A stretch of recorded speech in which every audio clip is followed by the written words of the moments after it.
خالد کی آنکھوں میں آج ایک انوکھی سی چمک تھی۔ دل میں ایک میٹھی سی بے قراری تھی، کیونکہ آج کی رات اس کی ہونے والی دلہن عنایا اس کی باہوں میں ہوگی۔ وہی عنایا جو گاؤں کی سب سے حسین لڑکی تھی۔ جب وہ اس کے باپ کے پاس اس کا ہاتھ مانگنے گیا تھا تو بات اتنی آسان نہیں تھی۔ بھاری مہر، بڑے بڑے وعدوں اور طویل بیٹھکوں کے بعد کہیں جا کر یہ رشتہ طے پایا تھا۔ شادی ایسی ہوئی کہ پورا گاؤں دولہے کی بارات کے رنگوں سے جگمگا اٹھا۔ لمبے اور تھکا دینے والے دن کے بعد جب ساری رسومات مکمل ہو گئی تو خالد اپنے کمرے کی طرف بڑھا۔ اس کے سینے میں دھڑکنیں تیز ہو گئیں۔ اس کی دلہن اس کا انتظار کر رہی تھی۔ دلہن پلنگ پر بیٹھی ہوئی تھی اور گھونگھٹ سے اس کا پورا چہرہ ڈھکا ہوا تھا۔ خالد کا دل زور زور سے دھڑک رہا تھا۔ وہ آہستہ آہستہ قریب آیا اور نہایت نرم آواز میں بولا، آخر کار میری عنایا۔ اس نے کانپتے ہاتھوں سے گھونگھٹ اٹھایا تو اس کی سانس گلے میں اٹک کر رہ گئی۔ یہ چہرہ عنایا کا نہیں تھا۔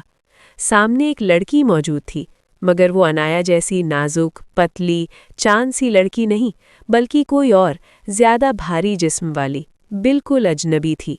خالد 2 قدم پیچھے ہٹ گیا، جیسے کسی نے اس کے سینے میں تیر گھونپ دیا ہو۔ غصے سے اس کی آواز گونج اٹھی، تم کون ہو؟ لڑکی نے آہستہ آہستہ اپنا سر اٹھایا۔ اس کی آنکھوں سے موتیوں جیسے آنسو بہہ رہے تھے۔ کانپتی ہوئی آواز میں وہ بولی، میں نازیہ ہوں، عنایا کی بڑی بہن۔ خالد کا غصہ اور بھی بھڑک اٹھا، عنایا کہاں ہے؟ میں نے اس کا ہاتھ مانگا تھا، تم سب نے میرے ساتھ دھوکہ کیا ہے۔ نازیہ کی آواز ٹوٹتی جا رہی تھی، براہ کرم میری بات سن لیجئے، دھوکہ صرف آپ کو ہی نہیں ملا، مجھے بھی ملا ہے۔ خالد گرجا، صاف صاف بولو۔ نازیہ اس طرح بولنے لگی جیسے دل میں گڑا ہوا کوئی کانٹا نکال رہی ہو۔ عنایا کسی اور سے محبت کرتی ہے، ایک غریب لڑکے سے، جس کے پاس عزت کے سوا دینے کو کچھ بھی نہیں تھا۔ جب آپ دولت اور رتبے کے ساتھ آئے تو ہمارے والد کو یہ سودا فائدے مند لگا۔ عنایا نے انکار کر دیا اور کہا کہ وہ مر جائے گی مگر آپ کے ساتھ نکاح نہیں کرے گی، لیکن کسی نے اس کی فریاد نہیں سنی۔ شادی سے 1 دن پہلے وہ اپنے محبوب کے ساتھ بھاگ گئی اور ایک خط چھوڑ گئی کہ وہ کبھی واپس نہیں آئے گی۔ خالد کو محسوس ہوا جیسے زمین اس کے پاؤں تلے سے نکل گئی ہو۔ وہ صرف دھوکے کا شکار ہی نہیں ہوا تھا، بلکہ اس نے اس نکاح کی قیمت چکائی تھی جس کی دلہن ہی غائب تھی۔ اور تم؟ اس نے غصے میں پوچھا، تم نے ہاں کیوں کی؟ نازیہ کے آنسو اور تیز ہو گئے۔ کیونکہ میں بھی قید میں تھی، اس نے ٹوٹی ہوئی آواز میں کہا۔ میرے والد نے کہا تم بڑی ہو، موٹی ہو، تمہیں کون مانگے گا، یہ ہمارے خاندان کا آخری موقع ہے۔ انہوں نے مجھے مجبور کیا کہ میں عنایا کا لباس پہنوں، اس کی جگہ بیٹھوں اور خاموش رہوں۔ نازیہ نے سیدھا اس کی آنکھوں میں آنکھیں ڈال کر دیکھا۔ اس کی آنکھوں میں التجا، خوف اور محبت کی آخری امید تھی۔ میں جانتی ہوں کہ میں وہ نہیں ہوں جسے آپ چاہتے ہیں۔ لیکن میرے پاس کوئی اور راستہ نہیں تھا۔ اگر آپ نے مجھے واپس بھیج دیا تو وہ مجھے قتل کر دیں گے۔ میری عزت بچا لیجئے، اللہ آپ کو اس کا اجر دے گا۔ میں آپ کی بیوی نہیں، آپ کی خادمہ بن کر رہ لوں گی، بس مجھے پناہ دے دیجئے۔ کمرے میں مکمل خاموشی چھا گئی۔ خالد پتھر کی مانند کھڑا رہا۔ پھر اس کی آواز سنائی دی، تیز اور سخت، تمہاری بات میں نے سن لی ہے، آج رات تم اس کمرے سے باہر نہیں جاؤ گی، لیکن خوش مت ہو جانا، یہ سمجھ لو کہ میں نے یہ تمہاری خاطر نہیں کیا، یہ سب میں نے صرف اپنے لیے کیا ہے۔ خالد کی آواز سرد تھی، جیسے برف کا کوئی ٹکڑا کسی کی روح میں اتار دیا گیا ہو۔ میں پورے گاؤں کو یہ تماشا نہیں دکھاؤں گا کہ شادی کی رات خالد کے ساتھ کیسا دھوکا ہوا، میں کسی کی ہنسی کا نشانہ نہیں بنوں گا۔ وہ نازیہ کی طرف دیکھے بغیر بولا، تم نے کہا تھا کہ نوکرانی بن جاؤ گی تو بس خود کو وہی سمجھو، لیکن ایک بات یاد رکھنا، تم میری بیوی کہلاؤ گی لیکن میں تمہیں کبھی اپنی بیوی نہیں مانوں گا۔ صبح کی پہلی کرن کے ساتھ دروازہ کھلا۔ خالد کی ماں رباب ناشتے کی ٹرے لے کر کمرے میں داخل ہوئی۔ جیسے ہی اس کی نظر نازیہ پر پڑی، اس کے چہرے پر ناگواری ابھر آئی۔ خالد، یہ عنایا نہیں ہے، یہ تو اس کی بڑی بہن ہے نا؟ خالد نے فوراً بات کو سنبھال لیا۔ اس کی آواز میں فولاد جیسی مضبوطی تھی۔ ہاں ماں، آپ بالکل درست کہہ رہی ہیں، یہ عنایا نہیں ہے، یہ نازیہ ہے، اور یہ وہی لڑکی ہے جسے میں نے اپنے لیے منتخب کیا ہے۔ ہم نے عنایا کا رشتہ مانگا تھا، مگر مجھے معلوم ہوا کہ وہ ابھی اس قابل نہیں ہے۔ مجھے ایک سمجھدار اور سلیقہ شار عورت درکار تھی، اور وہ مجھے نازیہ میں ملی۔ ہم نے بزرگوں کی رضامندی سے یہ فیصلہ کیا تھا۔ خالد نے دھوکے کو ایک فیصلہ بنا دیا اور خود کو دھوکہ کھایا ہوا نہیں بلکہ ایک دور اندیش انسان ثابت کیا۔ رباب نے ایک لمبی سانس لی۔ اچھا کیا میرے بیٹے، عقل مرد کا اصل زیور ہوتی ہے، حسن تو ہوا کی طرح بدل جانے والی چیز ہے۔ وہ وہاں سے چلی گئی۔ خالد بھی دروازے تک گیا، مگر جانے سے پہلے اس کے لہجے میں ایک خاموش تلوار کسی کاٹ تھی۔ کسی غلط فہمی میں مت رہنا، میں نے یہ سب تمہاری وجہ سے نہیں کیا ہے۔ میں نے اپنا نام اس بدنامی سے بچایا ہے جو تم اپنے ساتھ لے کر آئی ہو۔ تم اس گھر میں رہو گی، لیکن ایک نوکرانی کی طرح، سمجھوتے کی بیوی بن کر نہیں۔ کمرہ خالی ہو گیا۔ وہ باہر نکل آئی۔ آنگن میں رباب کھڑی ہوئی تھی۔ اس کا چہرہ مسکراہٹ سے بالکل خالی تھا اور اس کی آنکھیں چاقو کی طرح تیز تھیں۔ تو تم ہو وہ سمجھدار لڑکی؟ اس کا لہجہ طنز میں لپٹا ہوا تھا۔ اچھا سنو، آج چچا اور ماسی تمہیں دیکھنے آئیں گے۔ کسی چیز میں کوئی کمی نہیں ہونی چاہیے۔ اس نے رسوئی کی طرف اشارہ کیا۔ کھانا، صفائی اور بیٹھک کی سجاوٹ سب تمہاری ذمہ داری ہوگی۔ نازیہ کے ہونٹ کانپنے لگے۔ یہ اس کی شادی کی پہلی صبح تھی۔ جس صبح دلہن دلہن بنتی ہے، لیکن وہ سمجھ چکی تھی۔ رباب نے وہ کہانی قبول نہیں کی تھی، وہ بدلہ لے رہی تھی۔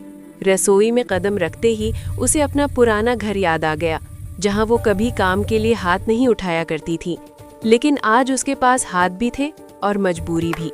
اس نے چاقو اٹھایا، اس کے ہاتھ کانپ رہے تھے، پیاز کی پرتیں گرتی جا رہی تھیں اور آنسو بھی ساتھ ساتھ بہتے جا رہے تھے۔ رباب کی آواز تیر کی طرح آ کر لگی۔ کیا اس طرح دلہنیں چاقو پکڑتی ہیں، یا یہ بھی کوئی ڈرامہ ہے تاکہ تم کام سے بچ سکو؟ نازیہ گھبرا گئی اور پھر آٹا گوندھنے لگی۔ اس نے پانی زیادہ ڈال دیا تو آٹا چپچپا ہو گیا، اور جب اس نے آٹا ملایا تو وہ پتھر کی طرح سخت ہو گیا۔ رباب ہنس پڑی۔ لا حول ولا قوت، یہی ہے وہ سمجھدار عورت جسے روٹی بنانا تک نہیں آتا۔ وہ قریب جھکائی۔ اس کی آواز دھیمی تھی مگر زہر میں بجھی ہوئی۔ تمہارے باپ نے تمہیں کچھ نہیں سکھایا سوائے اس کے کہ اچھی اداکاری سے دولہا کیسے پھنسایا جائے۔ نازیہ نے بس سنا، چپ چاپ اندر سے ٹوٹ کر، کیونکہ اس کے پاس بولنے کا کوئی حق نہیں تھا۔ اس کے حصے میں بس سہنے کا قرض آیا تھا۔ رباب نے اسے جھڑک کر پیچھے دھکیل دیا۔ ہٹو راستے سے، میں خود کر لوں گی۔ تم جاؤ اور بیٹھک صاف کر دو۔ اس کام میں تو عقل کی ضرورت بھی نہیں ہوتی۔ نازیہ کانپتی ہوئی رسوئی سے باہر نکل گئی۔ دوپہر ڈھلتے ہی مہمان آنا شروع ہو گئے۔ نازیہ آہستہ آہستہ کافی کی ٹرے اٹھائے کمرے میں داخل ہوئی۔ اس کے قدم کانپ رہے تھے اور سب کی نظریں اسی پر جم گئی۔ سرگوشیاں ہوا میں تیروں کی طرح چلنے لگی۔ یہی ہے وہ، سنا تھا کہ خالد اس کی خوبصورتی پر جان دیتا ہے، یہ تو اس کی موٹی بہن نکلی۔ پھر خالد کی خالہ، جس کی زبان جھریوں سے بھی زیادہ تیز تھی، اس نے سب کے سامنے تانا دیا، اچھا دلہن جی تشریف لے آئیں۔ خالد بیٹا، ہم نے تو سنا تھا کہ تم نے ایک نازک سی لڑکی پسند کی ہے، یہ کیا تم پورا کا پورا درخت گھر لے آئے ہو؟ کمرے میں دبی دبی ہنسی گونج اٹھی۔ خالد نے نہایت اطمینان سے کہا، خالہ، پتلی شاخ ہلکی سی ہوا سے ٹوٹ جاتی ہے، لیکن درخت وہ ہوتا ہے جو جڑوں سے مضبوط ہوتا ہے، جو سایہ بھی دیتا ہے اور پھل بھی دیتا ہے۔ کمرہ ایک لمحے کے لیے ساکت ہو گیا۔ سب حیرت زدہ رہ گئے، یہاں تک کہ رباب بھی۔ وہ اپنے بیٹے کو حیرت سے دیکھنے لگی۔ نازیہ کے اندر کچھ پگھل سا گیا، ایک عجیب سی گرمی۔ شام ہوتے ہی مہمان رخصت ہو گئے اور گھر میں خاموشی پھیل گئی۔ جب نازیہ رسوئی میں صفائی کرنے کے لیے داخل ہوئی تو رباب پہلے سے ہی وہاں کھڑی تھی، ٹھنڈی، سخت اور انتظار کرتی ہوئی۔ اس نے طنزیہ انداز میں کہا، واہ، پھل دینے والا درخت مبارک ہو، تم نے میرے بیٹے کو میرے ہی مقابل کھڑا کر دیا ہے۔ پھر حکموں کی ایک طویل فہرست شروع ہو گئی۔ کل سے تم مرغے سے پہلے اٹھو گی، دور والے کنویں سے پانی بھر کر لانا، گھر کے کنویں کو ہاتھ نہیں لگاؤ گی، آٹا گوندھنا، جانوروں کے باڑے کی صفائی کرنا، ندی پر جا کر کپڑے دھونا، یہ سب تمہارا کام ہوگا۔ میرے پوتے پوتیوں کی پرورش کوئی سست عورت نہیں کرے گی۔ نازیہ نے سر جھکا کر سب کچھ سن لیا۔ یہ کام 10 آدمیوں کے برابر تھا۔ اس نے بمشکل سرگوشی کی، جی میں سمجھ گئی۔ اسے معلوم تھا کہ باپ کے جھوٹ، بہن کے فرار اور شوہر کے غرور کی قیمت وہی ادا کرے گی۔ اس رات وہ اسٹور روم میں سوئی۔ ٹھنڈی ہوا اس کی ہڈیوں کے اندر تک اتر رہی تھی اور وہ اپنے گھٹنے سینے سے لگا کر خاموش اور تنہا بیٹھی رہی۔ اگلا دن اس کے امتحان کی ابتدا تھا۔ دور والے کنویں سے پانی بھر کر لانا، بھاری مٹکیاں اٹھانا، کیچڑ سے بھرا ہوا راستہ، اس کے نازک ہاتھوں میں چھالے پڑ گئے۔ جانوروں کا باڑا، یعنی جان بوجھ کر دی گئی ذلت۔ ندی تک آدھا گھنٹہ پیدل چل کر کپڑے دھونا، برف جیسے پانی میں اس کی انگلیاں کانپتی رہیں۔ اوپر بیلکنی سے خالد یہ سب کچھ دیکھ رہا تھا۔ اس نے نازیہ کو لڑکھڑاتے ہوئے دیکھا، اس کے پھٹے ہوئے ہاتھ دیکھے اور اس کے دل میں ہلکی سی ٹیس اٹھی۔ یہ غصہ نہیں تھا، یہ شرمندگی تھی۔ اسی رات خالد اب اسے نظر انداز نہیں کر پا رہا تھا۔ وہ اسے بدلتی ہوئی نگاہ سے دیکھنے لگا۔ ایک دن اس نے اسے بچا ہوا کھانا کھاتے دیکھا۔ شام ڈھل رہی تھی اور کھیتوں پر سنہری روشنی پھیل گئی تھی۔ ہلکی ہوا گندم کے خوشوں کو ہلا رہی تھی۔ خالد کھیتوں کے کنارے سے آہستہ آہستہ چل رہا تھا۔ کندھے پر بیلچا رکھا تھا اور قدم بھاری تھے، جیسے دن بھر کا بوجھ جسم سے زیادہ دل پر ہو۔ واپسی کا راستہ لیتے ہوئے اس کی نظر باڑے کے پاس پڑی، جہاں نازیہ ننگی مٹی پر بیٹھی تھی۔ اس کے ہاتھ میں ایک سوکھی اور سخت روٹی تھی، جسے اس نے پانی میں بھگویا، پھر 2 حصوں میں توڑ دیا۔ پاس ایک چھوٹی اور پتلی سی بلی کھڑی تھی، کمزور اور کانپتی ہوئی۔ نازیہ نے روٹی کا بڑا ٹکڑا خاموشی سے بلی کے آگے رکھ دیا۔ بلی لپکی، بھوک اس کی آنکھوں میں چیخ رہی تھی۔ نازیہ نے باقی بچا ہوا چھوٹا سا ٹکڑا خود کھا لیا، نہ شکوہ نہ افسوس، بس خاموشی۔ خالد وہیں رک گیا۔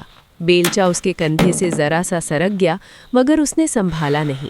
وہ منظر اس کے سینے میں تیر کی طرح لگا۔ وہ عورت جسے دن بھر جانوروں سے بھی بدتر رکھا جاتا تھا، جو خود پیٹ بھر کر نہیں کھاتی تھی، وہ اپنی بھوک ایک بھوکی بلی پر قربان کر رہی تھی۔ خالد کے حلق میں کچھ اٹک گیا۔ اس نے پہلی بار صاف دیکھا کہ یہ کمزوری نہیں تھی، بلکہ انسانیت تھی۔ وہ پیچھے کھڑا سب دیکھتا رہا اور نازیہ کو خبر تک نہ ہوئی۔ اس نے بس آسمان کی طرف دیکھا، گہری سانس لی اور آہستہ سے بیلچا زمین پر رکھ دیا۔ یہ وہ لمحہ تھا جہاں خالد کے اندر کا غرور چپ چاپ ٹوٹ گیا، اور اب وہ صرف دیکھنے والا نہیں رہا تھا۔ رسوئی میں عجیب سا تناؤ پھیلا ہوا تھا۔ چولہے کی آنچ جل رہی تھی، مگر فضا میں سرد مہری تیر رہی تھی۔ نازیہ آٹے کے پاس کھڑی تھی۔ میز پر رکھا آٹا سوکھ چکا تھا اور اوپر سے دراڑیں پڑ گئی تھیں، جیسے وہ بھی اس گھر کی خاموشی کی گواہی دے رہا ہو۔ اسی لمحے رباب اندر داخل ہوئی۔ اس کی نظریں سیدھی میز پر پڑیں اور سوکھا آٹا دیکھ کر اس کے چہرے پر غصے کی ایک اور لہر دوڑ گئی۔ یہ کیا ہے؟ وہ تیز آواز میں بولی۔ تمہیں گھر بھی چلانا آتا ہے یا نہیں، یا بس بوجھ بن کر رہنا آتا ہے؟ نازیہ گھبرا گئی۔ اس کے ہونٹ کانپنے لگے، مگر رباب رکی نہیں۔ اس نے انگلی آٹے کی طرف اٹھائی۔ یہ آٹا کیوں سوکھا پڑا ہے؟ اس میں جو کا آٹا کیوں نہیں ملایا؟ اتنی عقل بھی نہیں ہے تم میں؟ پھر رباب نے فوراً خالد کی طرف دیکھا، جیسے گواہ بنا رہی ہو۔ دیکھا خالد، یہ ہے تمہاری پسند، نہ گھر سنبھالنا آتا ہے، نہ عقل ہے، نہ سمجھ۔ نازیہ کی آنکھیں بھر آئیں۔ وہ خود کو روک نہ سکی۔ میں نے جان بوجھ کر نہیں کیا۔ اس کی آواز رند گئی۔ زیادہ لوگ آنے والے تھے، سارا آٹا نکال لیا گیا تھا، وقت ہی نہیں ملا۔ الفاظ اس کے ہونٹوں سے لڑکھڑا کر نکل رہے تھے اور آنسو گالوں پر بہنے لگے۔ رباب نے طنزیہ ہنسی۔ بہانے تو خوب بناتی ہو، رونا بھی خوب آتا ہے، اسی سے تو میرے بیٹے کو پھنسا لیا ہے نا۔ کچن میں ایک لمحے کو مکمل خاموشی چھا گئی۔ خالد اب تک چپ کھڑا تھا، مگر اب اس کا صبر جواب دے گیا۔ وہ ایک قدم آگے آیا۔ اس کی آواز بلند نہیں تھی، مگر اتنی مضبوط تھی کہ رباب چونک گئی۔ بس ماں۔ رباب نے حیرت سے اس کی طرف دیکھا۔ آٹا سوکھا ہے تو گیلا ہو جائے گا، مگر کسی کی عزت سوکھ جائے تو پھر واپس نہیں آتی۔ وہ نازیہ کے پاس آ کر کھڑا ہو گیا۔ یہ گھر صرف آٹے سے نہیں چلتا، صبر سے چلتا ہے، اور یہ صبر نازیہ روز دکھا رہی ہے۔ رباب کے ہونٹ کھل گئے، مگر الفاظ نہ نکل سکے۔ نازیہ نے آنسوں بھری آنکھوں سے خالد کو دیکھا۔ اس کے دل میں برسوں بعد کسی نے دیوار بن کر کھڑے ہونے کا احساس جگایا تھا۔ رباب نے منہ موڑ لیا، مگر جاتے جاتے اس کی آنکھوں میں ایک اور سازش چمک رہی تھی۔ خالد گھوڑا لینے کے بعد پہاڑوں کے اوپر سے واپس آ رہا تھا۔ اونچے پتھریلے پہاڑ، نیچے گہری وادیاں، اور گھوڑے کے سموں کی آواز خاموش فضا میں گونج رہی تھی۔ وہ گھوڑے پر بیٹھا چٹانوں کے بیچ بنے تنگ راستے سے اتر رہا تھا کہ اچانک اس کی نظر سامنے ایک جھکی ہوئی سی پرچھائی پر ٹھہر گئی۔ وہ نازیہ تھی۔ اس کے سر پر بھاری لکڑی کی ایک بڑی ٹوکری رکھی ہوئی تھی، بھاری اور سبزیوں سے لبریز۔ مولیاں، آلو، لوکیاں اور ساگ اتنی زیادہ تھیں کہ اس کی گردن ایک طرف کو جھک گئی تھی۔ نازیہ آہستہ آہستہ پہاڑوں پر چلتی آ رہی تھی، ہر قدم ناپ تول کر، جیسے ذرا سی لغزش اسے گرا دے گی۔ سانس تیز تھی، پیشانی پسینے سے بھیگی ہوئی تھی، مگر آنکھیں زمین پر جمی ہوئی تھیں۔ خالد نے گھوڑا وہیں روک دیا۔ اس کا دل ایک لمحے کو جیسے رک سا گیا۔ وہ فوراً گھوڑے سے اترا۔ نازیہ نے قدموں کی آہٹ سنی تو چونک گئی اور سر مزید جھکا لیا، جیسے ڈر گئی ہو کہ اب کوئی ڈانٹ سننے والی ہے۔ لیکن خالد نے کچھ نہیں کہا۔ وہ آہستہ سے نازیہ کے قریب آیا اور دونوں ہاتھوں سے اس کے سر سے وہ بھاری ٹوکری اتار لی۔ نازیہ کے منہ سے بے اختیار نکلا، نہیں یہ میں۔ خالد نے نرمی سے بس ایک لفظ کہا، خاموش۔ اس نے ٹوکری گھوڑے پر رکھی، رسی باندھی اور پھر نازیہ کی طرف دیکھا، اب آہستہ چلو۔ وہ دونوں پہاڑوں پر ساتھ ساتھ چلنے لگے، نازیہ پیدل اور خالد گھوڑے کی لگام تھامے اس کے برابر۔ ہوا ٹھنڈی تھی، راستہ سخت تھا، مگر پہلی بار نازیہ کو بوجھ ہلکا محسوس ہو رہا تھا۔ جب وہ گھر کے صحن کے قریب پہنچے تو رباب پہلے ہی غصے میں ٹہل رہی تھی۔ اس نے دیکھا کہ گھوڑے پر سبزیوں کی ٹوکری ہے، نازیہ کا سر خالی ہے اور خالد اس کے ساتھ ساتھ چل رہا ہے۔ وہ دونوں حویلی کے مین گیٹ تک آ ہی گئے تھے کہ رباب کی نظر ان پر پڑ گئی۔ اس کے چہرے کا رنگ بدل گیا اور آنکھوں میں آگ بھڑک اٹھی۔ یہ کیا ہو رہا ہے؟ وہ غصے میں چیخی۔ بہو کے سر سے ٹوکری اتار کر گھوڑے پر رکھ دی؟ کیا یہ اب ملکہ بن گئی ہے؟ نازیہ فوراً پیچھے ہٹنے لگی، مگر اس بار خالد اس کے آگے آ کر کھڑا ہو گیا۔ یہ میری بیوی ہے۔ اس کی آواز پرسکون مگر مضبوط تھی، اور میں یہ تماشا اب نہیں دیکھوں گا۔ رباب ساکت رہ گئی۔ اسے پہلی بار محسوس ہوا کہ اس کے سامنے اب صرف بیٹا نہیں بلکہ ایک شوہر کھڑا ہے۔ نازیہ کی آنکھوں سے آنسو بہہ نکلے، مگر آج وہ آنسو ڈر کے نہیں تھے، یہ اس کی خاموش جیت تھی اور رباب کی خاموش ہار۔ رباب کچھ لمحے وہیں کھڑی رہی، الفاظ اس کے ہونٹوں تک آ کر واپس لوٹ گئے۔ جس اختیار پر وہ برسوں ناز کرتی آئی تھی وہ اس کے سامنے خاموشی سے بکھر چکا تھا۔ اس نے بغیر کچھ کہے رخ موڑا اور اندر کی طرف بڑھ گئی۔ اس کی پیٹھ سیدھی تھی مگر قدم بھاری تھے۔ یہ شکست کا شور نہیں تھا، یہ ہار کی خاموشی تھی۔ خالد نے آہستہ سے نازیہ کی طرف دیکھا۔ اس کی آنکھوں میں آنسو تھے، مگر اب وہ آنسو کمزوری نہیں تھے۔ خالد نے پہلی بار اس کے سر پر ہاتھ رکھا، نہ تسلی کے لیے، نہ احسان کے طور پر، بلکہ قبولیت کے ساتھ۔ نازیہ نے نظریں جھکا لیں، مگر اس جھکاؤ میں اب ڈر نہیں تھا۔ اس دن کے بعد حویلی میں آوازیں کم ہو گئیں، حکم بدل گئے، لہجے بدلے۔ نازیہ اب بھی کام کرتی تھی، مگر ذلت کے ساتھ نہیں۔ وہ اب نظر انداز نہیں کی جاتی تھی، وہ موجود تھی، پہچانی گئی تھی۔ اور خالد، وہ اب صرف نام کا شوہر نہیں تھا، وہ دیوار بن چکا تھا۔ نازیہ نے کچھ مانگا نہیں، کچھ چھینا نہیں، بس صبر کیا، اور وقت نے خود اس کے حق میں فیصلہ دے دیا۔ یہ کہانی محبت سے شروع نہیں ہوئی تھی، مگر عزت پر ختم ہوئی، اور بعض رشتوں کے لیے یہی سب سے مضبوط انجام ہوتا ہے۔ رباب نے ایک لمحہ خالد اور نازیہ کو دیکھا، پھر نظریں چرا لیں۔ جو اختیار برسوں اس کے لہجے میں بسا تھا، وہ آج خاموشی سے ٹوٹ چکا تھا۔ اس نے کوئی شور نہیں مچایا، کوئی الزام نہیں لگایا، بس اندر کی طرف پلٹ گئی۔ یہ شکست اعلان نہیں مانگتی تھی، یہ خود ظاہر ہو جاتی ہے۔ خالد نے نازیہ کے قریب آ کر دھیرے سے کہا، اب تم اکیلی نہیں ہو۔ نازیہ نے پہلی بار اس گھر میں سیدھا سانس لیا۔ اس کی آنکھوں میں آنسو تھے، مگر اب وہ آنسو خوف کے نہیں تھے، یہ عزت کے آنسو تھے۔ دن بدلے، حویلی وہی رہی، مگر فضا بدل گئی۔ نازیہ کام کرتی رہی، مگر اب ذلت کے ساتھ نہیں۔ خاموشی اس کی کمزوری نہیں رہی، اس کی پہچان بن گئی۔ اور خالد، وہ اب صرف بیٹا نہیں رہا تھا، وہ شوہر بن چکا تھا۔ یہ کہانی محبت سے شروع نہیں ہوئی تھی، یہ صبر سے گزری اور عزت پر ختم ہوئی۔ اور کچھ رشتے محبت سے نہیں، وقار سے امر ہوتے ہیں۔ وہ اس گھر میں دلہن بن کر نہیں آئی تھی، مگر آخر کار عزت بن کر ٹھہر گئی۔